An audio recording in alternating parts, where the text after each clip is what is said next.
Welcome to the Concierge CPA. I'm Jackie Meyer, founder of TaxPlanIQ software. This is a podcast for accounting firm owners and influencers who are pursuing world-class service. Let's go, y'all. Hey there, I'm Dr. Jackie Meyer, CPA, and welcome to the Concierge CPA podcast. Before we dive in, here's something exciting. TaxPlanIQ users are saving their clients an average of $40,000 in taxes per taxpayer while selling large tax plans. TaxPlanIQ is the ultimate resource for tax advisors. With nearly 500 firms on board, we're helping advisors build skills, grow confidence, and connect with a vibrant community. Want to learn more? Visit taxplaniq.com/podcast for exclusive discounts, resources, and other things mentioned in this episode. Now, let's jump in. Welcome. Today, we're digging into why most professionals create amazing work, but struggle to communicate that value in a way that makes people take action. Very common for tax advisors and SaaSpreneurs, and a lot of those out there that listen to this podcast. So there's really a simple shift that can turn confusion into clarity and hesitation into a big yes. And I have followed our guest today, Neil Gordon, for a very long time. His newsletters are consistently some of the best thinking on messaging and persuasion I've ever read. So kudos to you, Neil, and welcome. Thank you very much, Jackie. We're honored to have you. Yeah. So tell us a little bit about you. I know one of my favorite books is actually The Most Powerful Sentence of All Time, which I believe came out earlier this year. So we'll definitely talk about that. But give us a little bit more about you.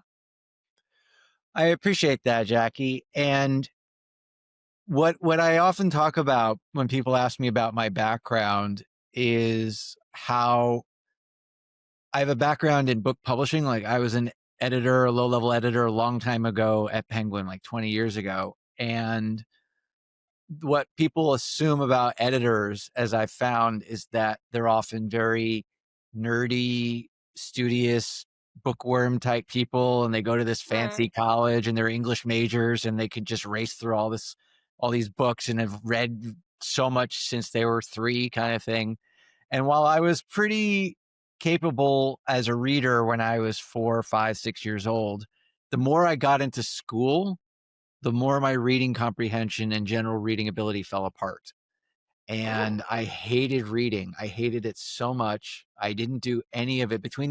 I like to say that between the ages of 8 and 20, I read 1 book for leisure, or at least finished 1 book for leisure. And that was because a girl I had a crush on was incredulous over the fact that I had never read Catcher in the Rye. So I read that to impress her. But other than that, I didn't do any reading until the second half of college. Wow. And once I moved to New York City, right after school, I hated the city. I live here today. I love the city. It's home. But as a 22-year-old, I hated it. So I needed an escape, and I started reading more books on the subway. This is before smartphones. And something shifted. And I read 1 book in particular called A Prayer for Owen Meany by John Irving. And it just shattered my worldview. I started going into this really typical angsty 20-something, what's it all mean kind of thing. And I came out on the other side with a massive curiosity about how language could do that to me. I started reading everything I could find. And a couple of years later, I got an editorial assistant job at Penguin, which put me on the path just because of the analysis I had gone through on my own. Yeah, that's amazing. I mean, on a personal note, as you share that story, my 8-year-old son just got diagnosed with dyslexia. We've had a lot of fights over reading, and we'll be just telling him like this week at some point, and then assessing a plan at school. But I can definitely sympathize and empathize with that feeling because he has I love reading. I've always been, I was a bad candidate growing up in school, but I was always really smart. And so I would sit in class and read Stephen King novels instead of doing the work, and then still like pass because I could figure it out, right? You got by on your wits. Yeah. Exactly. Yeah. And so it's really different viewpoint than someone who struggles with the way that they visualize and do that. And so, or it's just someone in general that just doesn't like it. So I appreciate that. Yeah. Yeah. And there's hope for your son for whatever that's worth. So, Yeah, I appreciate that. Yeah, we're just kind of deep diving into it as we go. So if any listeners have tips for me, please let me know. I'm still trying to figure out just how to explain like what dyslexia is, yeah. let alone other things. But yeah, so I loved your book immediately after I read it, which it was like 99 cents, which that's amazing that offer it for such a great price point. I don't know if it's still 99 cents, but Not right now, uh, but it could happen again. okay. Promotions and all that. Yeah. Yeah, they're I gonna know go. you Oh, like they'll to go to. position your marketing Yeah. very, Yeah. very slyly, right?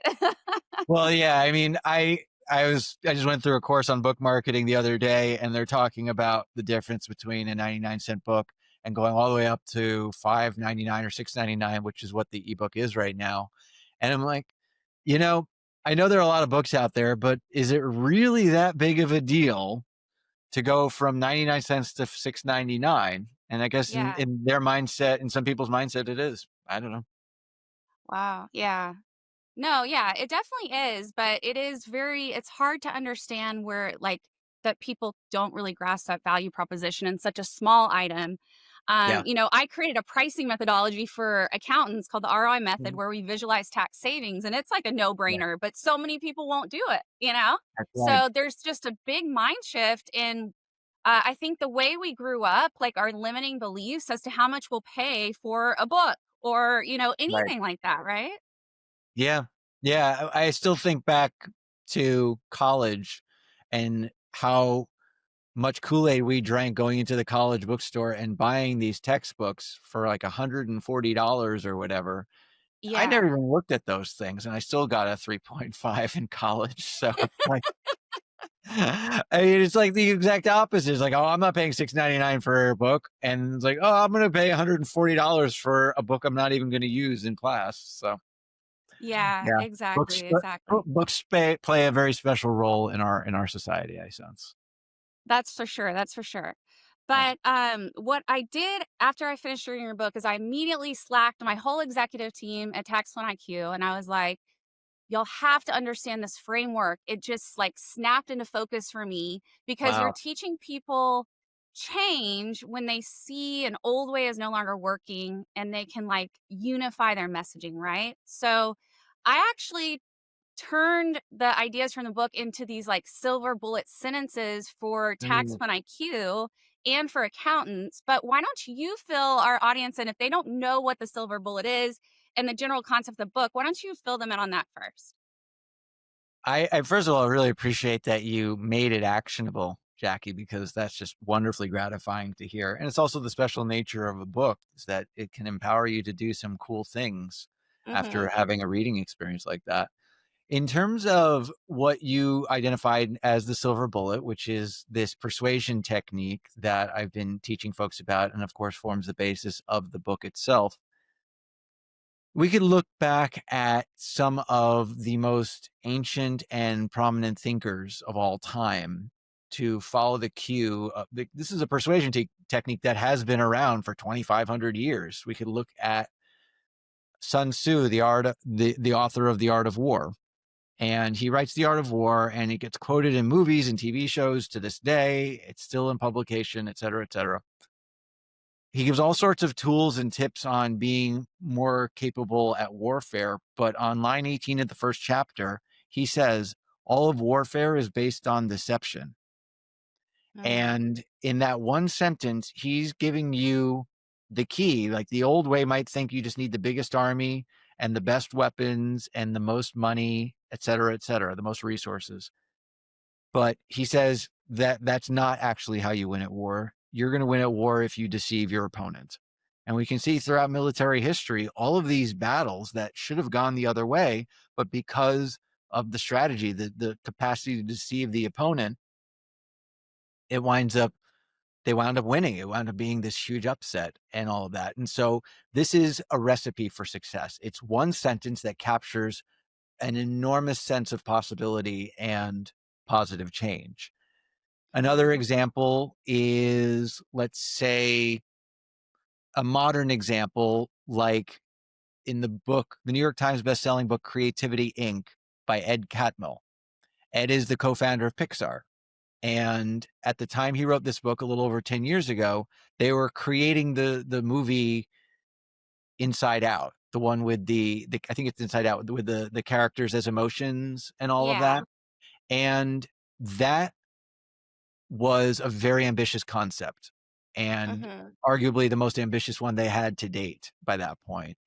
And what the book is about is how did they create the kind of culture that makes those kind of ideas possible? Well, a quarter of the way into the book, he says, getting the team right is the necessary precursor to getting the ideas right. He Mm. says a bad team will take a good idea and make it poor. A good team will take a bad idea and make it better, or throw it away and come up with an even better one.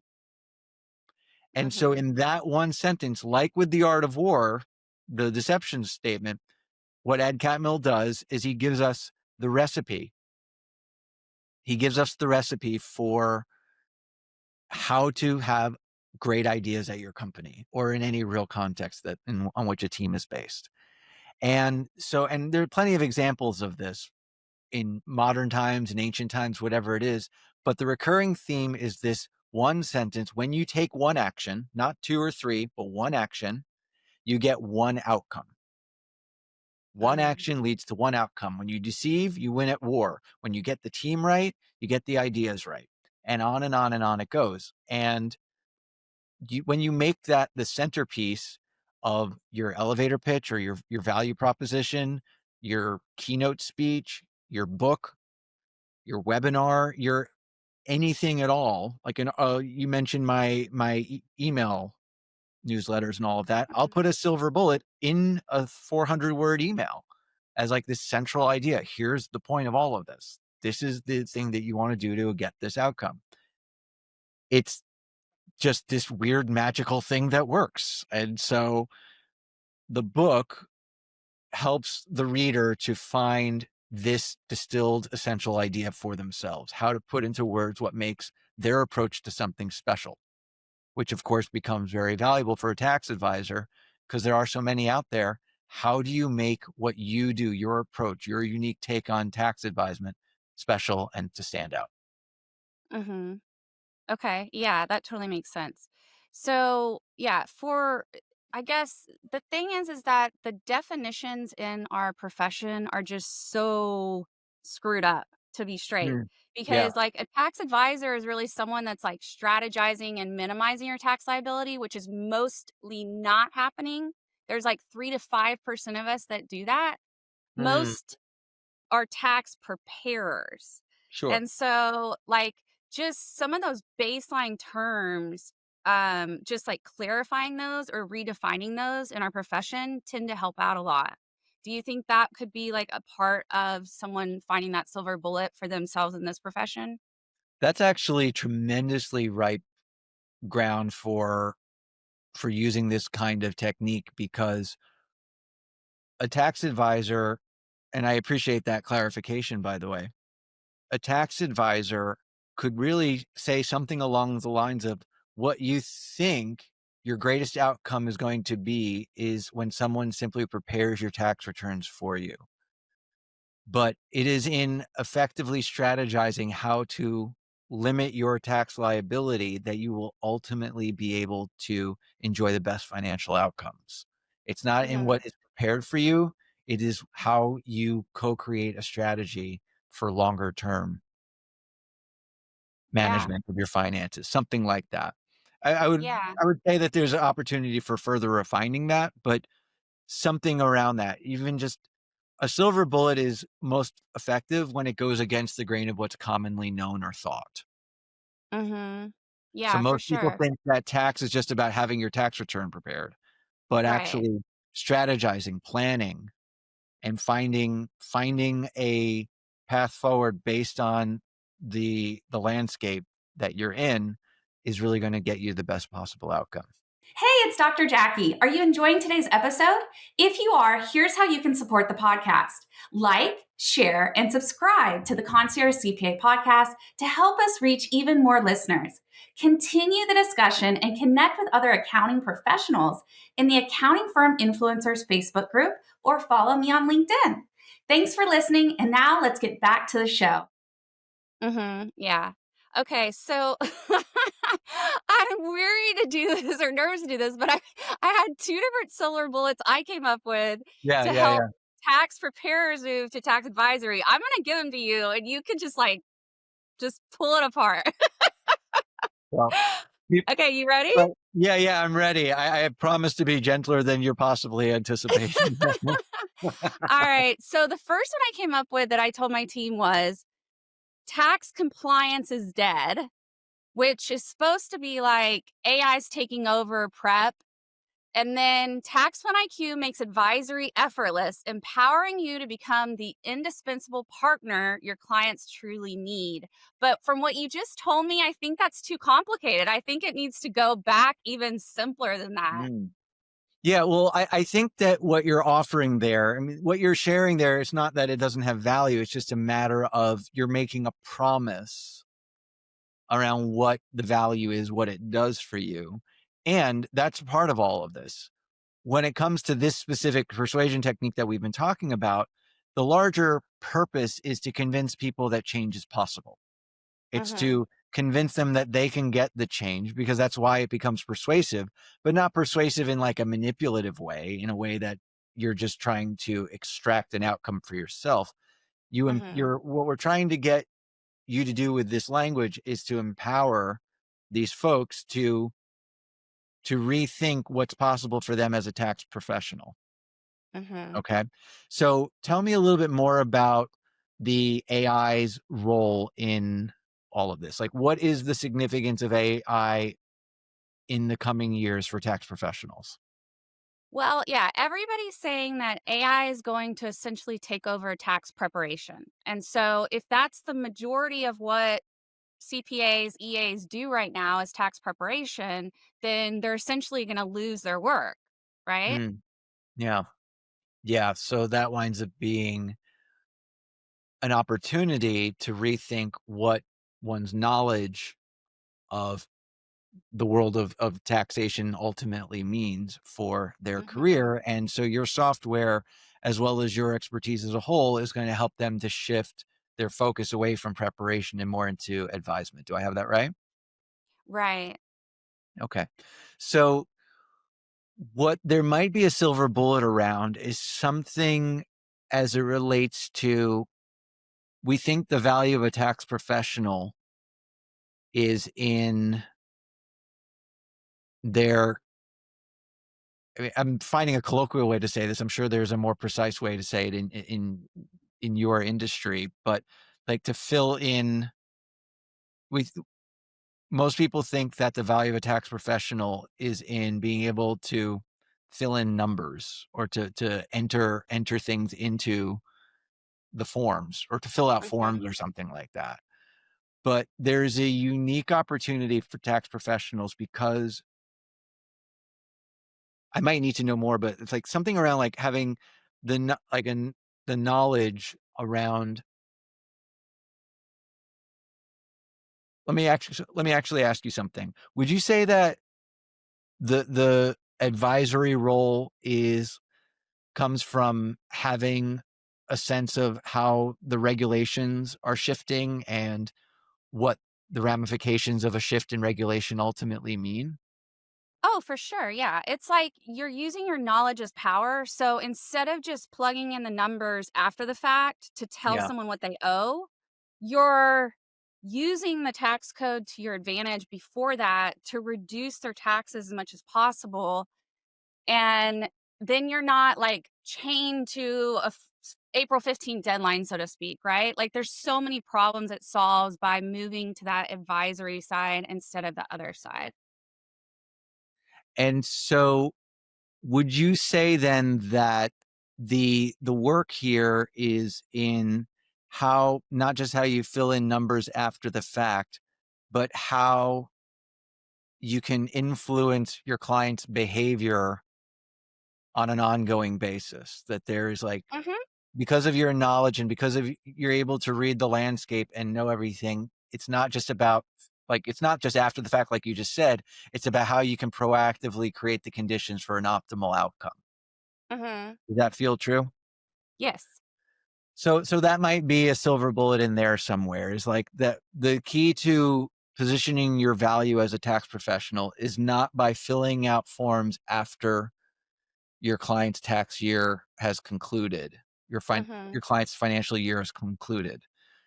Instead, as an advisor, the most powerful tax professionals will not fill in forms after the fact, but instead will proactively help their clients to create the most optimal conditions in real time Mm-hmm. for Yeah. better, longer term outcomes. Something, it's probably wordier than it needs to be, but there's something like that. Do you see how that works? Yeah, yeah, I like that. Yeah, I'll Yeah. work on it more. Thank you for Yeah. going through that with me. That's really fun. Yeah, no, it's cool, right? Yeah, and it's like when people suddenly get your idea, you can see, oh, I get it now, and it's just really Yeah, funny like the how that big works. aha moment, right? Right, And so exactly. not only does the tax advisor have to convince themselves they need this, but then they need to turn around and convince the taxpayer that how important this is, right? And so That's right. there's layers of verbiage.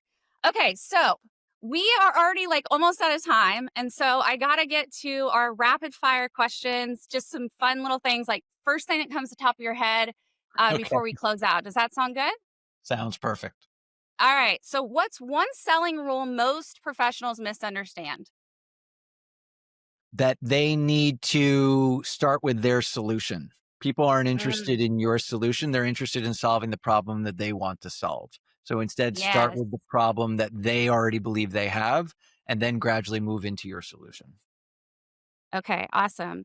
And what's the biggest communication red flag that you've ever seen or heard of in like a sales call? An overuse of technical jargon. Oh boy. Guilty. We're all guilty, aren't we, Yeah. accounts? We love our solutions, Jackie. We love them so much. Except if you're running to the dictionary in your mind every time someone says something that you don't get, or acronyms, some sort of shorthand and all of that, Yeah. then you're going to create a little too much friction for your listeners' experience, and they just won't be convinced that you understand them. And there you go. Yeah. Nice. Okay. Last question. I'm curious, what are you up to? What are you building next? And how can our listeners get more involved in your work? What I'm working on now, which is admittedly pretty daunting, so saying it out in public here is a little harrowing for me.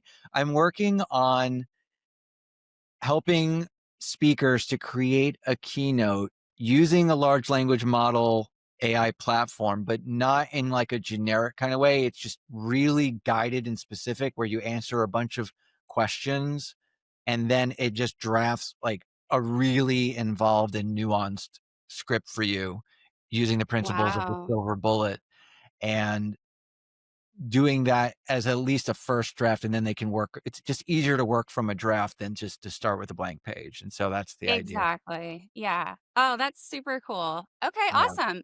How can people get a hold of you or contact you or learn more, maybe sign up for your newsletter? You can just do all that on my website, neilcanhelp.com. Okay. And if you just want to contact me directly, it's neil@neilcanhelp.com, NEIL. Yes, very accessible guy, Neil. We appreciate it. He actually shot out an email to his whole newsletter and was like, "Hey, want me to come on your podcast?" I'm like, "Heck yeah!" So thank you for that. That was super cool. Yeah. Oh, of course. It was just like, wait a minute, I have all these people who, I mean, I have very, very high open rates on my emails and a lot of Mhm. engagement. I was like, why don't I just start asking my followers if they want to interact and engage in some way? And so there we have it. Yeah, that's so cool. That's actually something I'm working on, a concept around maximizing the relationships you already have instead of Yeah. chasing and clawing for like new sales, new everything, just Yeah. optimizing what you already have. So that's really cool that you did that. Well, Yeah. thank you so much, Neil, for coming on. We appreciate it. And hopefully we'll get to connect again soon. Absolutely. Thank you, Jackie. I appreciate it. All right. Take care. Bye, everyone. I appreciate you listening all the way to the end. It truly means a lot. As a thank you, I'd love to give you a free gift, my value pricing calculator and proposal workbook. This tool has helped tax advisors create 8-figure tax plans and save over $1 billion for their clients. You can now download it at taxplaniq.com/ROI-method. Thank you for being part of this journey, and I'll see you next time on the Concierge CPA podcast. Take care, y'all. Thank you for listening to the Concierge CPA, hosted by TaxPlanIQ. We believe that every person has a unique message that can positively impact the world. If you are a successful accounting firm owner or influencer who would like to be on this program, please visit JackieMeyerCPA.com, JackieMeyerCPA.com to apply. Please share this on social media and rate us so we can continue our good work. Join our Facebook group called Accounting Firm Influencers, or connect with me on most platforms under Jackie Meyer CPA. Thanks for being accountable to transforming our industry today.